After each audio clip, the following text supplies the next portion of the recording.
News 快啲嚟！哇！又到呢個叫眾人皆説嘅時候啦。今次咧 AK 咧出咗部新嘅 SP4000T， 咁咧其實好多客人咧，明哥都有個疑問就係話：喂，同之前嘅3000T或者3000有啲咩分別咧？可唔可以介紹下？咁啊，今次 AK 出嘅 SP4000T 同上一代 SP3000T 最主要嘅分別咧，就係今次用到4支真空管。咁4支真空管都係會採用翻 Raytheon 6418嘅。咁但係多4支管，大家都會覺得膽味係咪應該重啲啊？絕對係啦，呢個係意料之內啦。但係仲有一樣嘢係上次 SP3000T 做唔到嘅，就係多咗一個叫共無雜訊自動抵消嘅一個處理。咁呢樣嘢咧就係4支真空管今次最主要嘅發揮，令到啲 noise 咧基本上係會自動 cancel， 同埋令到個背景咧更加靜、更加黑嘅。咁除咗呢啲賣點之外，其實仲有啲咩優勝之處咧？嗱，今次 SP4000T 咧，佢有一個全新嘅真空管嘅模式啦，係今次 SP4000T 先至有嘅啫。全新嘅真空管模式啦，會多咗3個選擇嘅。第一個係3極管模式，第二個咧就係超線性模式，第三個咧就係呢個5極管模式嘅。咁呢3個唔同嘅模式咧，都有唔同嘅聲音取向。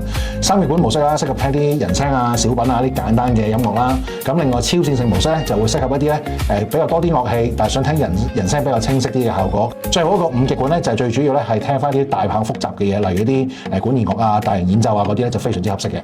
我亦都想問下咧，因為我見到部機咧後邊咧呢個咧有啲客人就揾呢部膽數嚟數到一粒膽嘅啫喎，咁啲膽喺晒邊度嚟咧？嗱，咁啊 SP4000T 嘅真空管嗰個顯示窗咧，其實同 SP3000T 睇落好似一模一樣，都係得後邊個窗仔，得2支真空管。咁其實唔係嘅，嗱，今次 SP4000T 4支真空管係放喺邊度咧？除咗一對放咗喺呢個窗仔之外啦，其實喺呢個右上角呢個位咧，其實都有2支嘅。咁大家可以睇翻呢張圖。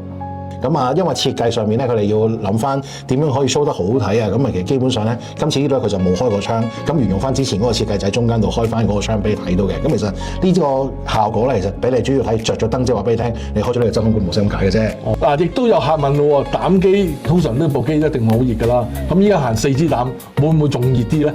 好，發熱嘅問題先。嗱，發熱咧係一個正常嘅現象嚟嘅。咁假設情況下，例如我開個真空管模式，校到一個叫做high current 嘅播放嘅情況啦，聽一個無損格式檔案啦。嗱，之前做咗一個非官方嘅一個測試啦，機身假設播放一個鐘咁樣咧，咁大約啊機身溫度咧大概40度。咁其實一般坊間而家啲高階嘅播放器，其實你聽住1個鐘左右啦，其實都係 around 呢個溫度。咁其實發熱係正常，但係未熱到接受唔到咯。哦，解決咗呢個迷思啦，原來。係，放心。仲有啲咩新嘅秘技擺咗落去，我哋唔知咧。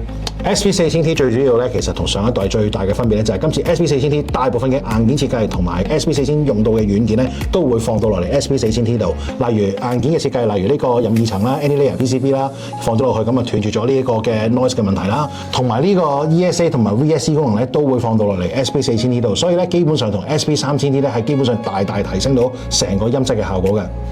喂，嗱，仲有一個問題啦，我之前買咗個 Grado 貨部4000啦，咁呢部嘢係咪真係可以用翻落去嘅先？冇錯，今次 SP4000T 咧同 SP4000一樣，都可以直接用到落 Grado， 即係話你屋企駁咗一個有源喇叭或者你個 Hi-Fi 嘅系統都好啦。呢部 SP4000T 都落 Grado 度咧，連接咗之後咧就可以聽到佢當一個音源咁樣用噶啦。咦，咁樣我有機會換機㗎咯喎。係啊，不過留意翻今次咧 SP4000T 佢嗰個line out 咧，其實咧佢會 bypass 咗膽同 op amp 嘅，即係話佢唔會有任何嘅放大先做到個輸出，佢係直接就信號輸出嘅。明白晒，唔該晒，俾文哥。